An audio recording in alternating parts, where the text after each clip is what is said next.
Welcome to SK study point Siliguri. इस video में हम लोग मॉडल एक्टिविटी टास्क क्लास 7 का परिवेश व विज्ञान को कवर करने जा रहे हैं और क्लास 7 का इन्वायरमेंट और साइंस का पार्ट 1 और पार्ट 2 दोनों को कवर करेंगे इस वीडियो में। तो चलिए बिन समय गंवाए हम लोग शुरू करते हैं एसके स्टडी पॉइंट सिलीगुड़ी का यह special video model activity task. देखिए 4 क्वेश्चन पार्ट 1 में दिया गया। मॉडल एक्टिविटी टास्क का पार्ट 1 में 4 क्वेश्चन दिया गया है।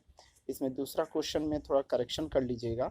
न्यारा समास रोग लिखना चाहिए और यहाँ पे मेरा समान लिखा गया, थोड़ा करेक्शन कर लीजिएगा।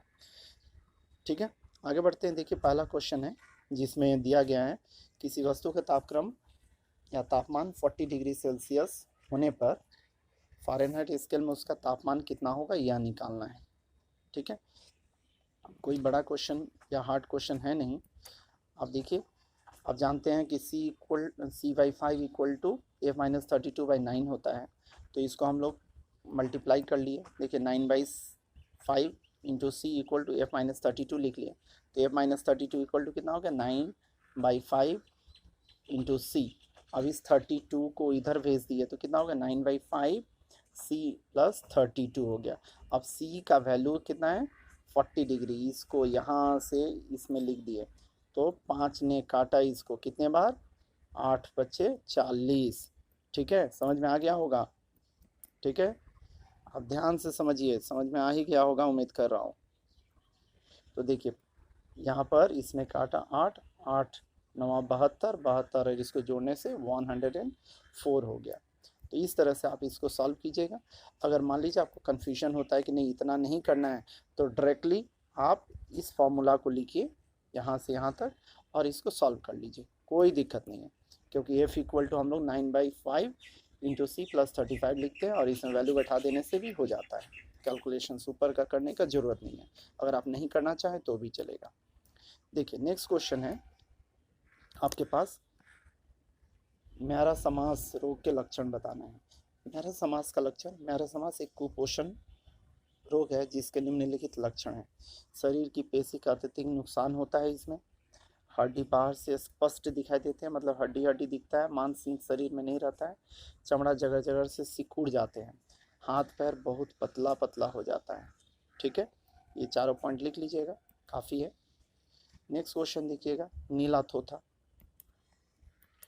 या कॉपर सल्फेट बोलते हैं को पानी में घोल कर उस द्रव में अगर एक लोहे के कील, एक कांटी डाल दी जाए तो कुछ देर बाद में क्या परिवर्तन दिखाई देगा। यह किस प्रकार का परिवर्तन है, यह किस प्रकार की प्रक्रिया है, प्रक्रिया का समीकरण भी लिखे। देखिए नीला थोथा मतलब होता है क्या, कॉपर सल्फेट, जिसका फॉर्मूला मैंने यहाँ पे नीचे में लिखा है। पानी के घोल में उस द्रव्य में अगर एक लोहे के कील डाल दी जाए तो कुछ देर बाद में कील का रंग लाल बादामी हो जाता है, मतलब एक आवरण चढ़ जाता है यहाँ पे। तो यह किस प्रकार की प्रतिक्रिया है, प्रतिस्थापन प्रतिक्रिया है। ठीक है, सब्स्टिट्यूशन मेथड बोलते हैं इसको इंग्लिश में।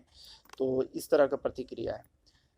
रिएक्शन देखिए CuSO4 प्लस Fe, यह लोहा हो गया। ठीक है, और क्या होता है यह देखिए ये वाला हिस्सा SO4 को क्या करता है, ले लेता है, तो FeSO4 तैयार हो गया और Cu तांबा बच जाता है। इसी तांबा के कारण से बादामी रंग तैयार हो जा रहा है। ठीक है, आगे बढ़ते हैं। देखिए तुम्हारे शरीर से किस किस तरह से जल बाहर निकलता है, इस चीज़ को तो आप खुद ही बिना पढ़े भी बता सकते हैं। देखिए पेशाब के द्वारा शरीर से बाहर निकलता है पानी, पसीना से निकलता है, श्वास के माध्यम से भी निकलता है, जब हम लोग श्वास लेते हैं छोड़ते हैं उसमें भी। ठीक है, छोड़ते हैं तब निकलता है, मल के द्वारा मतलब टॉयलेट्स के द्वारा, आंसू आंसू के द्वारा जल बाहर निकलता है। तो चारों पॉइंट्स को नोट कर लीजिएगा। ठीक है, आगे बढ़ते हैं, पार्ट 2 को देखते हैं। देखिए पार्ट 2 में कुल मिला के 6 क्वेश्चन दिया गया है। 6 क्वेश्चन इंटरेस्टिंग क्वेश्चन ही है, किंतु चूँकि क्लासेस बंद हैं आप भी जानते हैं, तो इन सब का उत्तर भी खोज पाना आपके लिए बहुत ही सरल नहीं होगा। इसीलिए इसकी स्टडी पॉइंट आपकी सुविधा के लिए क्वेश्चंस का आंसर्स तैयार करके आपके लिए लेके आया है। आप ध्यान से पढ़िए और समझने की कोशिश कीजिए। देखिए सबसे पहला क्वेश्चन है जिसमें बोला गया है कि आपको सूत्र लिखना है, रासायनिक सूत्र लिखना है। तो इसके लिए आप क्रिस क्रॉस मेथड इसकी स्टडी पॉइंट का वीडियो देख लीजिएगा, उसमें आपको बहुत सी डिटेल्स में समझाया गया है, लिख लीजिएगा। तो मैग्नीशियम क्लोराइड के लिए MgCl2 लिखिएगा और सोडियम सल्फेट के लिए Na2SO4 लिखिएगा। अब देखिए फाइटोकेमिकल्स जो होते हैं वो भोजन में उपस्थित होते हैं, इनसे क्या क्या हम लोगों को सहायता मिलती है। तो देखिए पहला है, मनुष्य में जल्दी आने वाले वार्धक्य को क्या करता है, रोकता है। हृदय के कार्य को ठीक से नियंत्रित करता है, हड्डी को मजबूत करता है और कैंसर की संभावना को भी कम करता है। तो ये चारों पॉइंट्स लिख लीजिएगा। आगे बढ़ते हैं।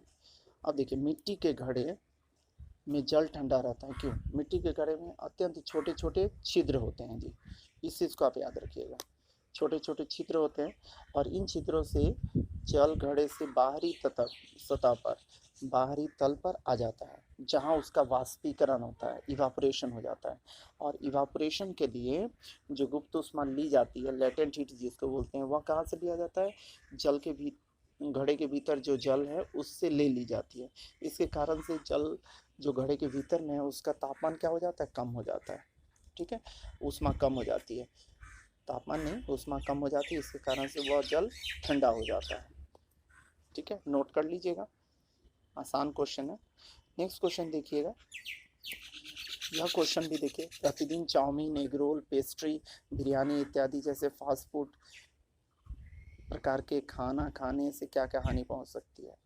देखिए जो फास्ट फूड होता है या फिर संश्लेषित जो खाद्य होते हैं वो पौष्टिक नहीं होते हैं, वो बहुत ही हानिकारक होते हैं, इस चीज़ को आप समझ के रखिएगा।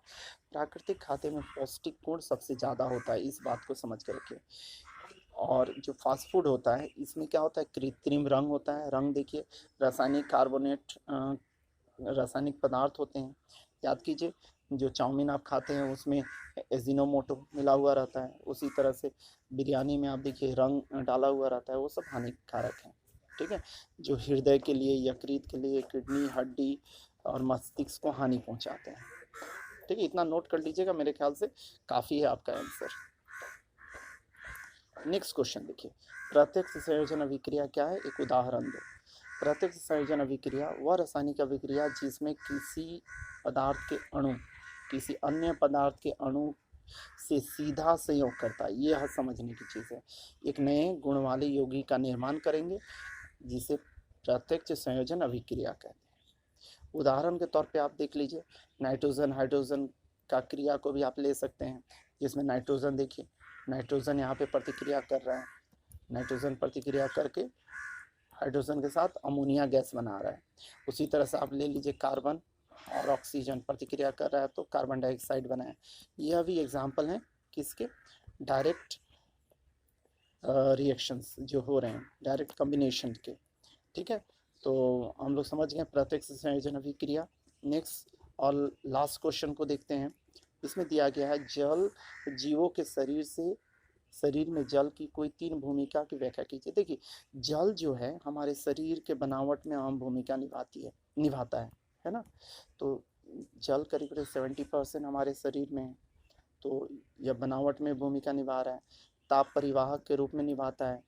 रक्त लसिका के आवश्यक उपादान के रूप में जल की भूमिका होती है। ये 3 पॉइंट लिख लीजिएगा, एकदम काफ़ी है आपका आंसर। और सारे पॉइंट्स को लिख लेने के बाद में आपका मॉडल एक्टिविटी टास्क 1 और 2 कंप्लीट हो जाता है। तो इसके स्टडी पॉइंट सेलिब्रिटी के साथ जुड़े रहने के लिए बहुत बहुत धन्यवाद। आप इस वीडियो को शेयर कीजिए ताकि आपके दूसरे दोस्तों को भी फ़ायदा मिले। Thank you very much for watching.